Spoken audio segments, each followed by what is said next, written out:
If you have convinced yourself that you are just an average student and no matter how much you try, you cannot improve or be a topper, I am going to change that.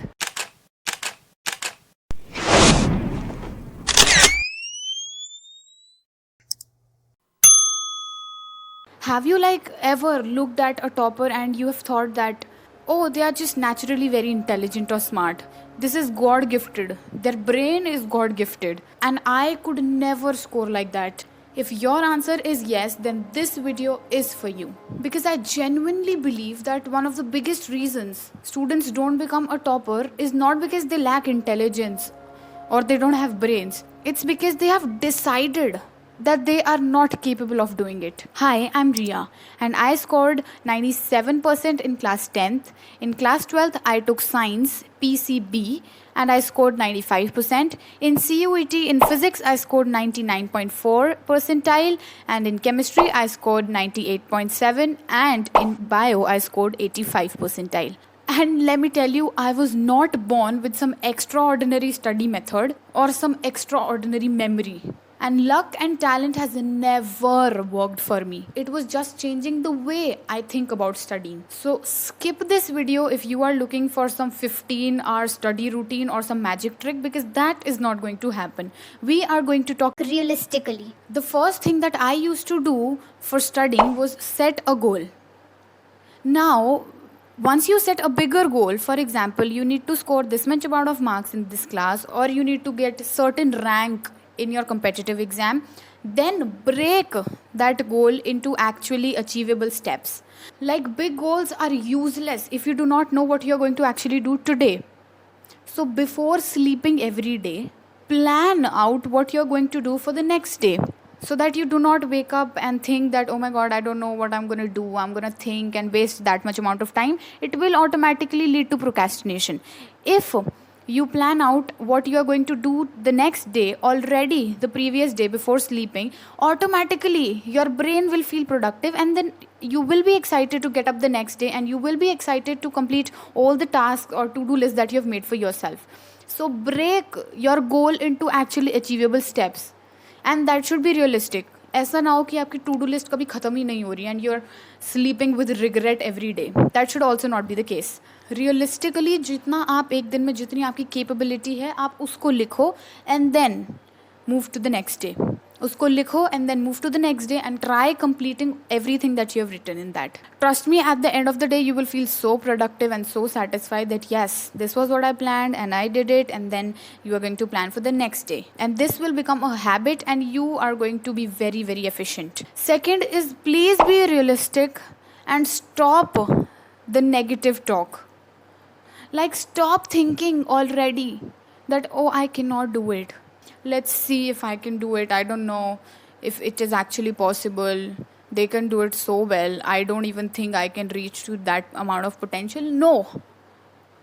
किसी के 15 घंटे पढ़ने से, किसी के सुबह 5 बजे उठने से कोई फ़र्क नहीं पड़ता है. Do not compare yourself. वो कितने सालों से क्या पढ़ रहा है, क्या गोल्स हैं, it's different for everybody. Stop thinking negative about yourself. It's a fact. If you manifest something, it will happen. If you are putting bad things out from your mouth into the universe, and of course universe is going to make that happen. So when you know you're going to say something that will happen, why not imagine the best case scenario? Why to think about the worst case scenario? Third is very important. When I used to study, I made sure that whenever I am studying a certain chapter or anything for the first time, I grab as much amount of knowledge as possible into my brain. बहुत सारे बच्चे जब पढ़ने बैठते हैं for the first time, they think कि अभी तो हम पहली बार पढ़ रहे हैं, अभी तो हम थोड़ा थोड़ा समझेंगे, फिर अगली बार जब हम रिवाइज करेंगे तब अच्छे से पढ़ेंगे, या फिर जब अगली बार जब हम नोट्स को खोल के देखेंगे तब हम याद करेंगे. Actually no, do not sit with that mind set. जब आप पहली बार ही पढ़ रहे हो, sit with that mind set कि जो भी वो बोल रहा है मुझे अपने दिमाग में रिटेन करना है, मुझे अच्छे से उसको याद रखना है. The story that the person is telling, teachers हमेशा पढ़ाते हैं एक स्टोरी बना के हैं सो दैट यू रिमेंबर. उनका गोल ये होता है कि जितना आप पढ़ के जा रहे हो उतना आपको याद रहे, and that should be your goal as well. If you are going to think कि बाद में पढ़ लेंगे, बाद में आपके पास बहुत सारे और काम है पढ़ने के लिए, रिवाइज करने के लिए. So sit with that mind set कि मैं अगर कोई सर्टेन चैप्टर या कुछ पढ़ रहा हूँ, मैं उसको अपने दिमाग को खोल के ऐसे पढ़ूंगा कि मेरे को जितना याद हो सके मैं अभी याद करूँगा. Next is related to the last point only, that you have to stay attentive when you're studying. And by attentive I don't mean कि जो टीचर बोल रहा है बस attentive. I mean कि अगर आप चाहते हो कि आपको घर जाके या बाद में ज़्यादा ना पढ़ना पड़े, तो जितना वो बोल रहा है कान खोल के सुन लो, जितना वो बोल रहा है अटेंटिवली उसको सुन लो, ताकि घर जाके you do not have to study for long hours and you have more time to be productive in other things as well. Make it a habit कि क्लास में बहुत अच्छे से सुन लिया, घर पे जाके एक बार जो भी पूरे दिन पढ़ा है वो रिवाइज कर लिया, and on weekends revise everything जो इस पूरे वीक में किया है, सो दैट आपको उतना पढ़ना ही नहीं पड़ेगा. 3 बार रिवाइज करने से सारा रिविजन हो जाता है.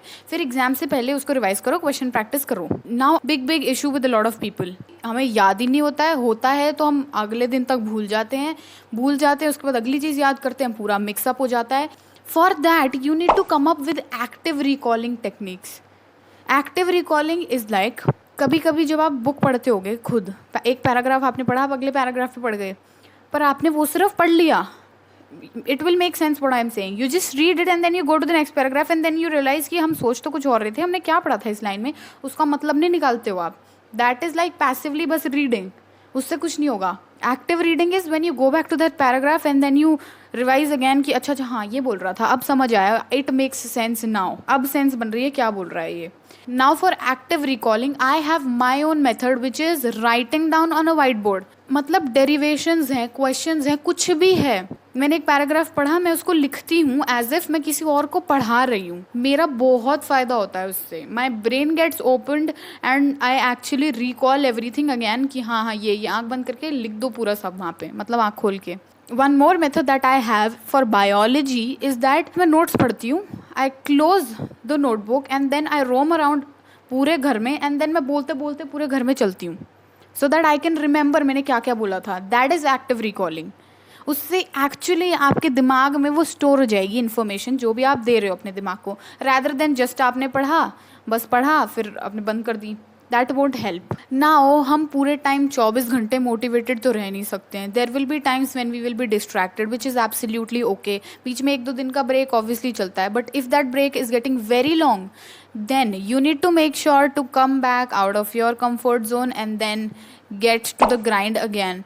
For that you can keep your rewards. Like I have this habit that I will make my to-do list and then I will try to complete my to-do list अच्छे से, and then I will make sure कि जो मुझे enjoyment के लिए चीज़ें करनी है. For example, मैं ऐसे सोचती हूँ अगर मैं ये कर लूँगी इसके बाद मैं गिटार बजाऊँगी, ये कर लूँगी I will watch my favorite series, ये कर लूँगी I will watch reels थोड़ी देर के लिए and I will dance. Set that reward system. If you are going to go so easy on yourself कि अभी मेरा मन कर रहा है रील्स देख लेता हूँ, अभी मेरा मन कर रहा है सीरीज़ देख लेता हूँ या देख लेती हूँ, कैसे पढ़ोगे फिर?